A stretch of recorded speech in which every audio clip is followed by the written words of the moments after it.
much for joining us.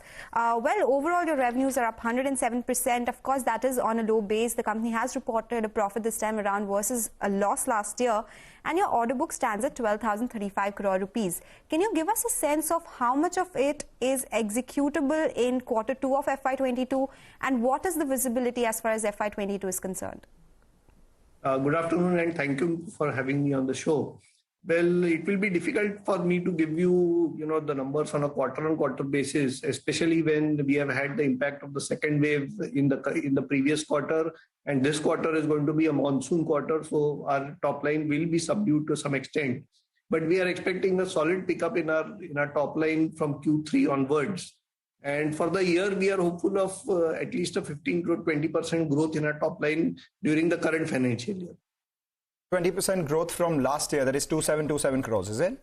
That's correct. All right. And the year before that, that was pre-pandemic levels, you did close to around 2,900 odd crores. So we will take that point on board. Close to around 3,000 odd crores, a little over that is what you're targeting in terms of revenues this year. Give us a sense of the margins that you're likely to post this time around, because there has been a sharp increase in raw material costs. So what kind of margins will you have? Well, you're right, absolutely right. The margins will be impacted to some extent by the increase in the raw material costs, especially steel and cement. But the newer orders that we have secured in the current year or in the last quarter of the previous year, where we have factored in the increase in the material costs, so we don't expect too much impact on the newer orders that we are executing. In the previous orders, yes, there will be some impact, and we expect that to be in the range of 1.5% of our order book. So while there will be some impact, and this is after considering the escalation that will be, some of this increase in cost, which will get passed on to our customers as well. What would that mean in terms of an absolute number? In FY21, you did 7.8% in terms of margins. Q1, you're sitting at 9.5%. A margin band that you're looking at for FY22? Well, we are hopeful of recording double-digit margins from Q3 onwards.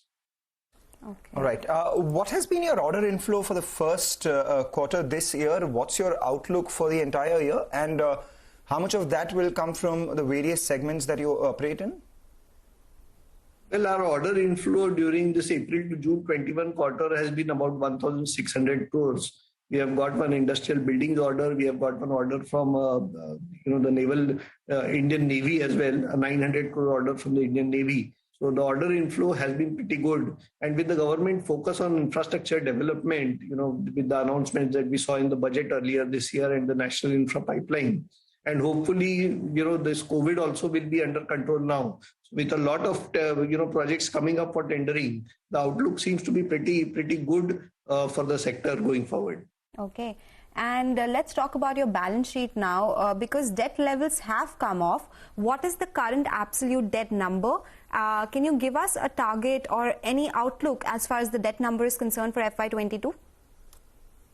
Well, the gross debt as of June end is a little over 500 crores.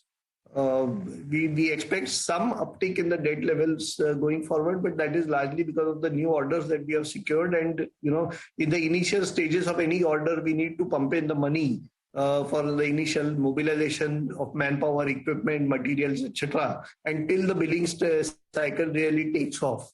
So we might see a little bit of an uptick in our debt levels. But as the project's execution picks up steam, we expect it to stabilize around these levels or maybe come off a bit by the end of the year.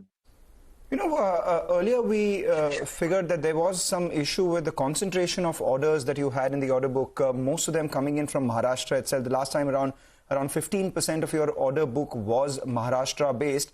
What are you doing in terms of diversifying that? And secondly, metros, how much does that account for in your overall order book?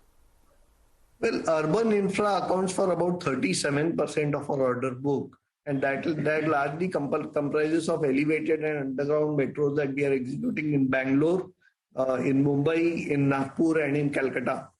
As far as the concentration of orders in Maharashtra is concerned, no, I don't see that really an issue, because our orders are spread out over different states. West Bengal, we have quite a few orders under execution in West Bengal, in Delhi. In Karnataka as well, we have a large order book. We have orders under execution in the state of Tamil Nadu and Telangana as well. So, it's not that all our orders are, concentrated in Maharashtra alone. The order book is pretty widespread across various states of the country. The last time we spoke to you, you said that you're also looking at expanding your presence in the exports market. What is the current split between exports and domestic, and is export a higher margin business for you? Exports would typically be a higher margin business. Currently, we are only executing one order in Myanmar, and we are exploring other opportunities in countries nearby like Sri Lanka and Maldives, where we have marine or other projects under discussion right now. But currently, we have only one project in Myanmar that is under execution. It's a marine order that we are executing. So, what's the proportion of exports to your revenue? How much is it likely to be? Well, currently we have only this 560 crore order that is being executed, and nearly 40% of that order is complete. So, the concentration of the exports or export market in our order book is not that significant right now. Hopefully, with these new orders under discussion, if some of them materialize, we'll see our the export component in our order book growing whenever these orders materialize and come to us. All right. Thanks a lot, sir, for joining in, giving us